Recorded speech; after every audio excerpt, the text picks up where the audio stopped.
Welcome to the Closed Closet Podcast. I'm Colby Boone. I'm Brock Blair. And we have here three special guests. Yep. I'm Caleb Lickby. I'm Gage Harness. Sam Bauman. And they're going to help us kind of with our topics and... Would you like to present your topic first? Oh yeah, I can. So my topic is basically, are video games becoming bad to a certain extent for children necessarily? No. And my topic is talking about should the government be able to hack in, or not even hack in, but just acquire data or information from internet usage. No. Really good topic. You can explain how those tie together. And we can explain. Right. And so, who would like to start talking first? I can kind of just go into my topic and how I kind of feel about it. So, video games is something been around for a long time, and it's something people enjoy. And really, the bad part, I don't think they're bad, but I play them a lot. I enjoy them a lot. I do too. We all. According to WebMD, video games actually help with brain development in kids between the ages of 6 through 12. So like, what's the whole backstory of why do people think they're bad? Basically, since Fortnite came out, it's kind of violence. Yeah, there's always the gun violence, but I mean, rehab. In this Science Daily thing, the source that I used, they did a study and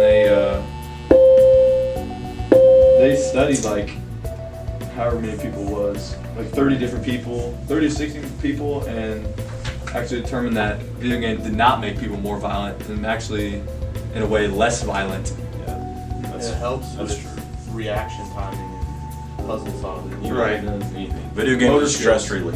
Yeah, It is a form of stress relief. So are we talking about addiction, or is it just bad in general? Okay, so You can be addicted to anything. Too much of anything is a bad thing. Yeah. so out of a personal experience, so you just say video games have been around a long time.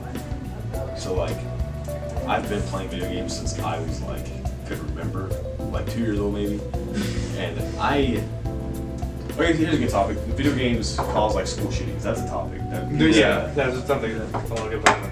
I've been playing first-person shooting games since I was 2 years old, and I've never shot up a school. Right. And you never picked up a gun and thought, I'm going to this. Yeah, I've target practice at a shooting range. That doesn't make you. That doesn't really. If a video game could set you off to shoot up a school, then literally anything could have set you off. Then that's just probably a predisposition to it. Yeah. Wow. And then another thing I found was Fortnite addiction spurs parents to send their kids to video game rehab. I didn't know that was a thing. That is true. Sounds like fake medicine. That's what I'm saying. That's a parenting problem. That is not. You gotta have a limit on how much video games your kids can play. Exactly. If it's that big of a big deal. Not even video games, just Take the screen game. time. My parents took my console away and wouldn't let me play. Yeah. I came home from school every day. I had to do all my chores homework. Oh yeah. I've never had grades slip because of video games or nothing. I get all my work done. It was a privilege, not a. It's based on the parents' style. The way they Rose and sugar. yeah. Big millennial. Millennials even complaining about our generation. Even. Yeah. But and then did you touch on online harassment? Oh yeah, Call of Duty pregame lobbies. That's and been in stuff. forever too. That's Yeah. also been a thing. Just being able to talk to somebody you don't even know randomly online That's over also a game, and you can just. That's also, a problem. people together. Also a parenting thing. I've also made lots of friends through that. Yeah. I've built a lot of friendships through video games that I would never have ever. In real life. Yeah. Someone's best man was someone who he only played Xbox with. They had never met before. Oh, it was for 7 Was the years. first time they met? Yeah. Yeah, first Wow, time they met that's was crazy. at the wedding. So there are goods and bads. It's just how you are. And if you parenting can, problem. how much you can take and stuff. Yeah.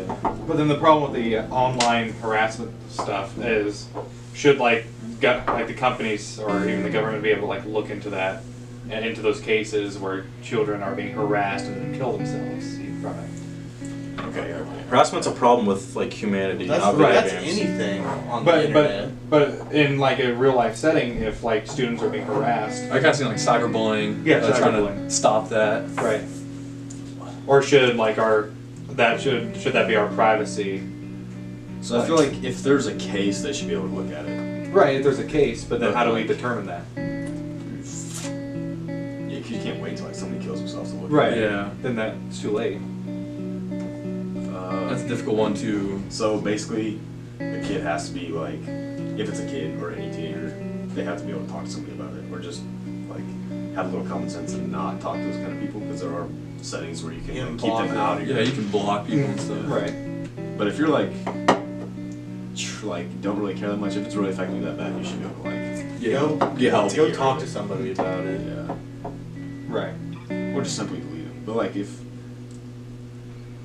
okay, so like if they are having issues and they want the government to go back and look at that just so they have proof that this is what they're saying to me and stuff, then yeah, that should be they should be allowed to do it. Should we force companies like Sony though to like give them the information immediately upon being requested, or should they go through the courts? If they were commit suicide and like they have an idea of who was bullying them, like if they ask for that information, should they be able to receive it when they ask for it? Or even before? It's just they're going to kill themselves. Is that how it ties into your topic with privacy? Yeah. That. Yeah. Government. I think if it was a case that involves someone harming themselves or ending their own life, I think they should be able to get that information to prevent it. Right. Yeah. Don't police need like a plausible reason to search probable someone? cause. They can't just go issue a warrant on someone for no reason. They need a probable cause for it. I feel like it should be handled the same exact way. Like, so it can't be abused, but if something does happen, they can catch it early on before anything drastic happens. Is there any legal action that can be taken? Yeah, they can issue a subpoena, which would force them to give over the information. But the problem with that is that the government doesn't treat data over the internet as actual like physical property that you own anymore, because they treat it like it's something completely different, even though technically it's not. It's still physical. So yeah, there should definitely be a process. So do you think that they should get a search warrant before? Yeah, I feel like because like okay, so if they didn't and then they accuse somebody of doing something like that and then they didn't, then I feel like the person that accused them should have like some kind of It's just like falsely some accusing kind of someone of rape. consequence. Yeah, that's what I'm saying. Yeah, exactly. Or like abuse. Yeah. Yeah. And then the courts have ruled so many times that it's okay for the government just to go in and take it, and I think that's unlawful personally. Yeah. So yeah, there should 100% be a process. Like swatting. Yeah, SWAT. That's terrible. That That's a should terrible be- thing to do. Because that's what people It do. can They result- find it their could- information. That's resulted in. I think it should be deaths. attempted murder. You should like explain the whole swatting thing. Right. So swatting is basically. It's where, so if a person's doing a live stream and one of the viewers on it were to find the person's IP address, they can call it in to the bomb squad and say 911 or something. 911 and say it's a terrorist attack, and the SWAT team will come in, usually. Yeah, and they are forceful about it. Like, Yeah. And there's been a few People have Because There's they been- there's they people think died they're a about it. terrorist. Yeah, people have died, yeah. and that does tie in with online gaming and governmental. And then the people who use SWAT usually get away scot-free. So like Yeah. that, they should. So government should be able to like have a quicker process of like finding their IP address and be able to look at their stream to see if anything's happening. Like whenever they get a call like that, they shouldn't be like immediate force. Like they're getting a call. I mean, okay, but in some cases they should because there are some things happening like It could be that. Boy Who Cried Wolf. I'm or- pretty sure the one where the guy died, it was literally he was mad about losing an online video game to a different guy and said, "I'm gonna SWAT you" or something. He said, "Do it, you won't," and then the guy Oh, yeah, ended up that's- swatting him. They broke into his house, and that's Yeah. property damage too. Yeah. And the government should have like the right authority to be able to look at things like that without permission. But then there are some cases where they shouldn't be able to like. So you're saying it's a gray area? Yeah. But is that I guess also- it's a hard choice? Yeah. If they were playing a video game and he got angered just by Yeah. that online. You should be able to control yourself too. Yeah. So we good? Anything else? I don't know what else I can talk about. No, I think that's all. So we're gonna go outro. What's the outro? That was the. Podcast. That was the close. Thanks for watching or listening to our podcast. To our Podcast. All right.